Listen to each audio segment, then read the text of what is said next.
Bonjour à tous, vidéo du jour sur un sujet qui vous touche très fort pour l'instant et qui j'espère vous sera épargné, mais nous allons parler du coup de chaleur.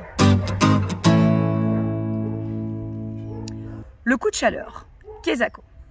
Grosso modo, c'est une augmentation de la température corporelle de l'animal. Alors ici on va parler du chien, mais attention que ça peut arriver au chat. C'est juste que le chat est plus intelligent et qu'il a tendance à beaucoup plus s'épargner lui-même. La température du chien se situe habituellement entre 38 et 39 degrés. Ici en coup de chaleur, en général, on va passer au-delà des 40 degrés.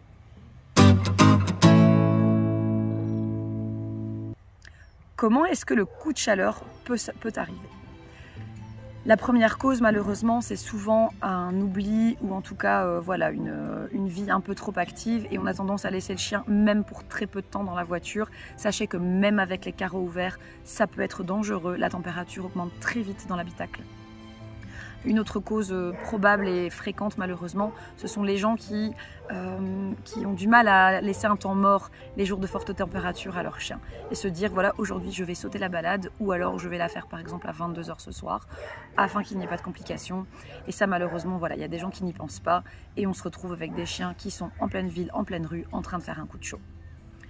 Autre chose, ce sont les gens qui sont partis travailler, qui n'ont pas spécialement d'abri dans le jardin pour leur chien. Sachez néanmoins que c'est obligatoire, il faut un abri, il faut un endroit d'ombre, il faut un point d'ombre dans le jardin, ou même pour les animaux par exemple de ferme. Donc les animaux qui sont exposés au soleil, qui n'ont pas de point d'ombre ni de point d'eau et qui du coup chopent un coup de chaleur. Alors chez le chien, le coup de chaleur est un peu plus fréquent que chez les autres animaux. Pourquoi? Puisqu'ils ont très peu de glandes sudoripares, comme la plupart des animaux, enfin des mammifères qui marchent à quatre pattes, contrairement à nous. Et toute la température va venir se réguler, en tout cas en grosse partie, par le nez. En fait. Donc la longueur du nez va influer sur sa capacité, son aptitude à refroidir l'air, à rafraîchir l'air avant qu'elle arrive au poumon. Par exemple, les bulldogs et les autres races brachycéphales ont tendance à subir beaucoup plus fort les températures que les autres races. Quels sont les signes à repérer? Alors attention, la première chose, ça va être un allaitement excessif chez le chien. Une langue pendante parfois, même très souvent. Les gencives auront tendance à être beaucoup plus foncées ou beaucoup plus claires, voire même bleutées dans certains cas. Et là, on est déjà chez des cas qui sont qui sont souvent déjà très loin. Ce qu'il faut surveiller aussi, c'est la démarche du chien. Comme il y a une oxygénation qui est un peu plus compliquée, on va voir que la démarche va devenir, sera un peu vacillante, voire quasi impossible chez certains cas. Malheureusement, quand c'est comme ça, c'est qu'on est déjà à un stade plutôt avancé. Que faut-il faire? Alors, si jamais vous avez le moindre doute ou si vous avez surpris un animal qui était déjà en train de subir son coup de chaleur, évidemment, la première chose à faire, c'est à se bouger les fesses et à aller le plus vite possible chez son vétérinaire. Sachez qu'il y a toujours des conséquences et souvent irréversibles au coup de chaleur, en tout cas quand c'est pris en charge trop tard. Néanmoins, ce que vous pouvez faire, c'est déjà rafraîchir vous-même l'animal. Ne le trempez pas dans l'eau, ne lui lancez pas un seau d'eau dessus. Prenez plutôt une serviette que vous allez tremper dans de l'eau tempérée et que vous allez poser sur la cage thoracique. On va aider au niveau du corps la température à diminuer un petit peu. Ne mettez surtout rien sur la tête de l'animal. Ça aussi, puisque du coup, on va envoyer un faux signal au cerveau.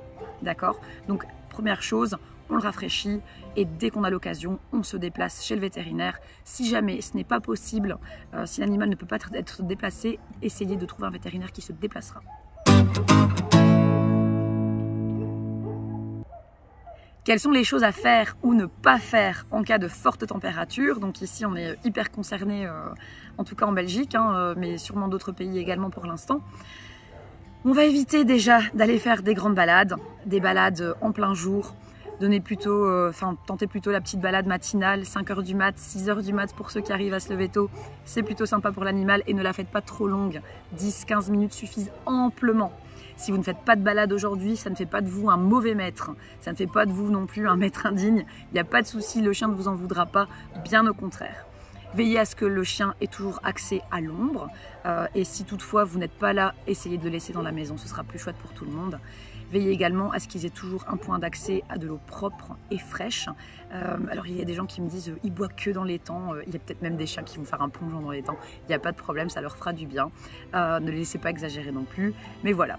Donc on vous a expliqué ce que vous pouviez faire, ne pas faire, et comment reconnaître en tout cas ce coup de chaleur. J'espère que vous n'aurez pas la malchance de vivre ça, parce que parfois ça arrive très vite, et même chez des personnes qui font vraiment très attention. Voilà, prenez soin de vous et prenez soin de vos loulous.